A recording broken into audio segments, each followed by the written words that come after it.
Today, on a very special episode of The Nerd and the Geek, we will be reviewing William Shakespeare.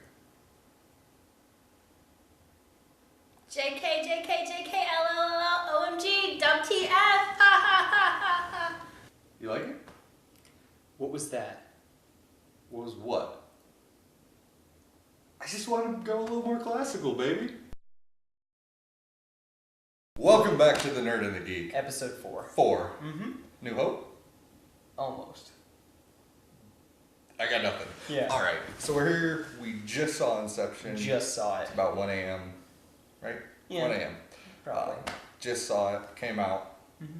We went to the theater. Mm-hmm. We watched it.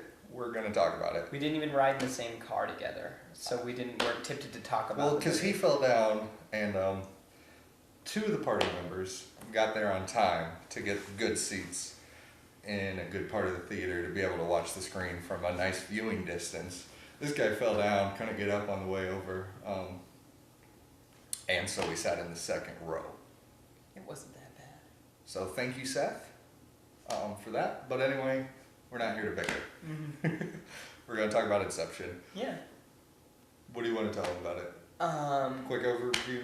Sure. Anything? I don't spoil. Are we gonna try and? Yeah, we're spoiling everything. All Turn right. it off if you haven't seen it. Okay. Well, basically, Leo DiCaprio is asked to go inside this billionaire's mind and then implant an idea to split up his father's company, who his father just passed away, and they keep going within dreams to try to trick him.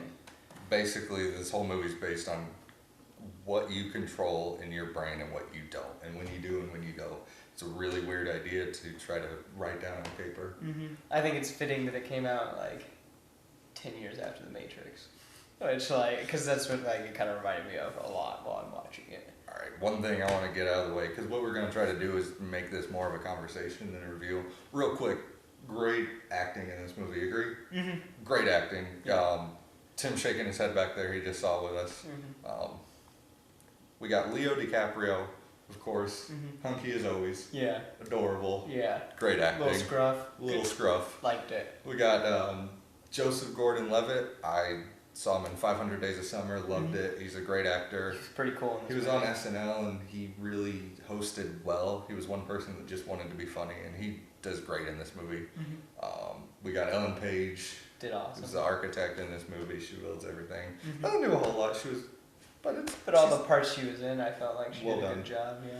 We got Tom Hardy, Yeah. who's just a BA in this movie. Yeah. Pulls out a walking around, grenade launcher. just punching people. And then finally, creepy creepster Marion Cotillard.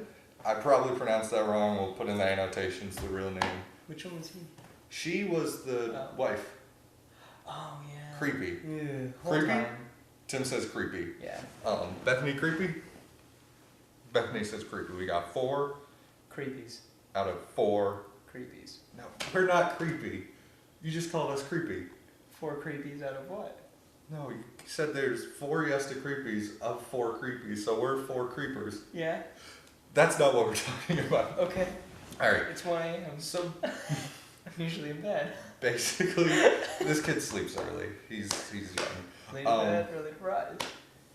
So there's 2 whole ways to go about this movie. There's psychological. Mm-hmm. What I want to call the micro of this is where you take this big scene, this big idea, and you break it down into the idea of these people and their thoughts.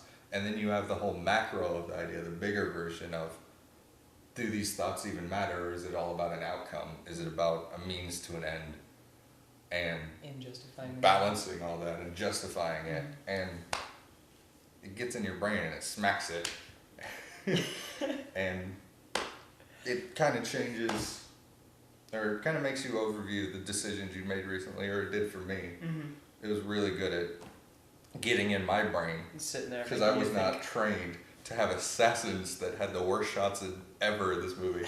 Okay, in this movie, Yeah. you go into people's brains. If they're trained to hide their stuff, Then their subconscious comes and gets you. yeah, they make sentinels. Essentially. Um, Agents in the agents. Matrix. But these things have horrible shots. They shoot clips of bullets one bullet the whole movie hits someone that was not point blank. This is true. These people, there's an army of people, not one shot into a person. Well, I mean, like, it's Sentinels fighting real people. But are these people real? That's the whole thing. Okay. Well, I guess projections of real people. This movie does something great. Like a lot of my favorite movies, like Pulp Fiction. There's stories inside stories, and you get lost in these mini stories, and then it brings you back to this big story. The big story is kind of what Seth is hitting on. Are the people in these dreams real? Leo has this wife that is creepy, and she killed herself.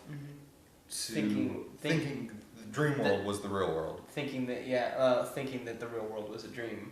Fact. Exactly. So she killed herself believing that would be the ultimate out. So, are these people real when they're in your dream? I'd have to venture a guess. So when you're dreaming, the people you see, say Tim's walking down the Well, I road mean, like, and he but gets it's hit not- by a bus. But that's not the same. Like, remember, these people have entered your own dream.